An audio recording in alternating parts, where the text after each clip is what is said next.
Hai, hari ni saya nak tukar. Ni dipanggil Swiss untuk power window belah belakang kereta saya ni. Kalau kita tengok dia dah tak berfungsi. Jadi apa yang kita kena buat ialah kita kena buka yang ni. Dalam dia ada skru dan juga belah dalam ni kalau nampak kita boleh kena buka ni. Baru kita boleh cabut dia punya cover lah, yang kita boleh tukar benda ni. Okay, so yang ni saya beli online. Jom kita try.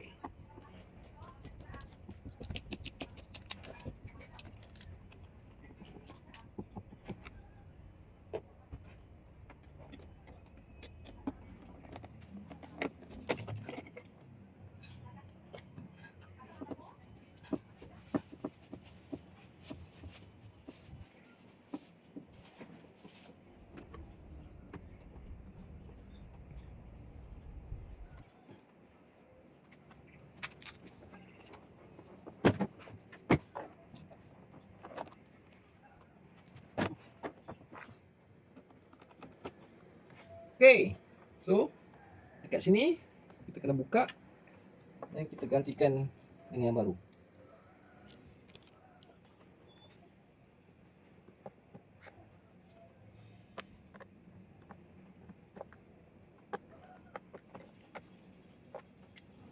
So ni yang lama dan yang ni yang baru.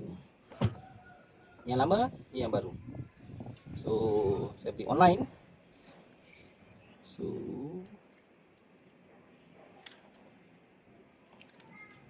okay.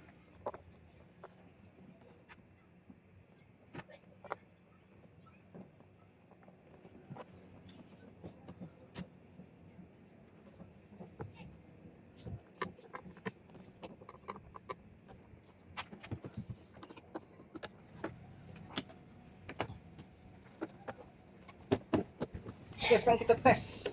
Kita dah pasang tapi belum lagi bracket. Kita test dulu sama ada dia ada masalah atau tak. Okay, nampak dia telah berfungsi dengan baik. Sekarang kita pasang balik. Right?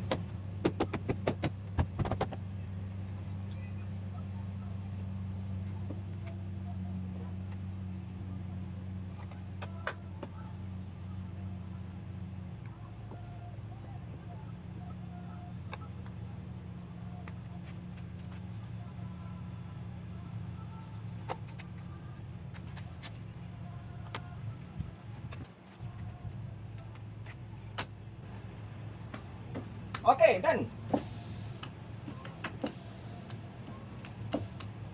Terbaik.